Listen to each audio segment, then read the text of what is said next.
Someone sent me a mysterious package. So today, we're gonna do something a little different.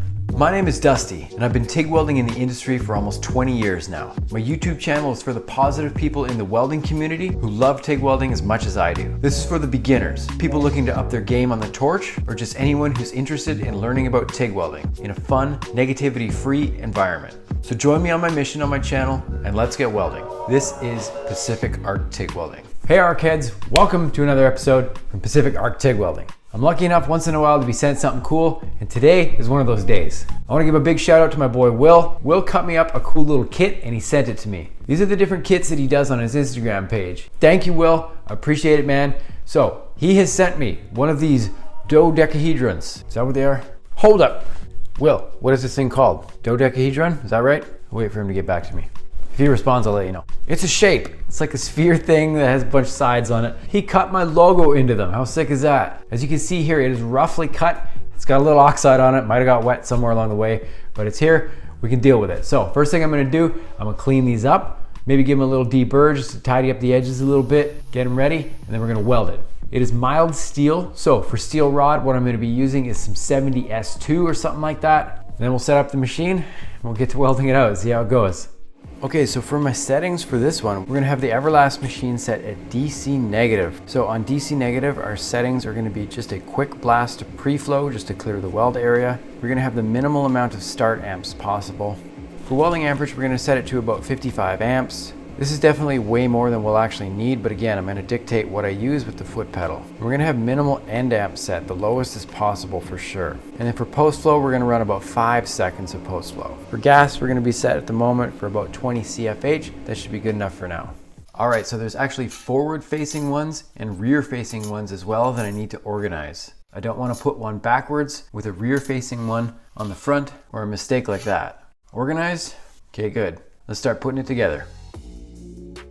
And now I'm starting the tacking process. This part is super awkward as this stuff is really thin and the edges have a tough time meeting before melting away completely.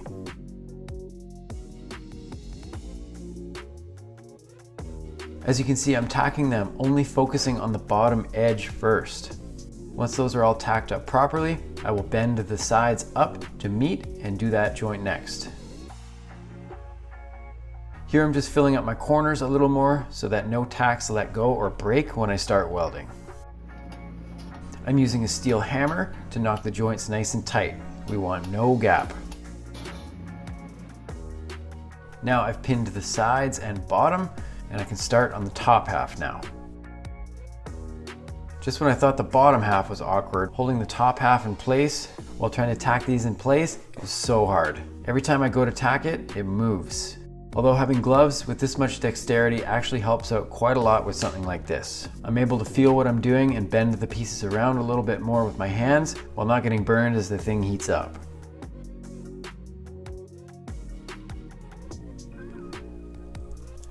This is when it starts getting really difficult.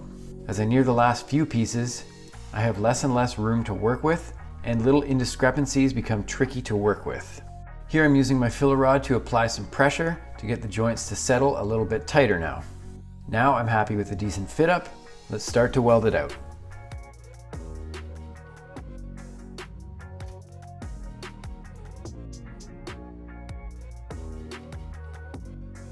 This stuff welded so badly. I'm getting carbon bursts from impurities in the metal. It's pretty common with mild steel that has been plasma cut.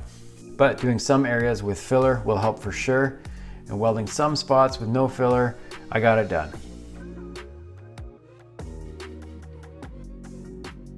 Okay, the welding on our little project is done. Even though I'm happy with how the fit up was, welding mild steel that has been plasma cut is always a pain in the butt. There's all kinds of impurities in it, but we made it work. But we're not done. My boy Will threw in a nice LED light into this kit. So we'll put it together now. Let's kill the lights. We'll see how it looks.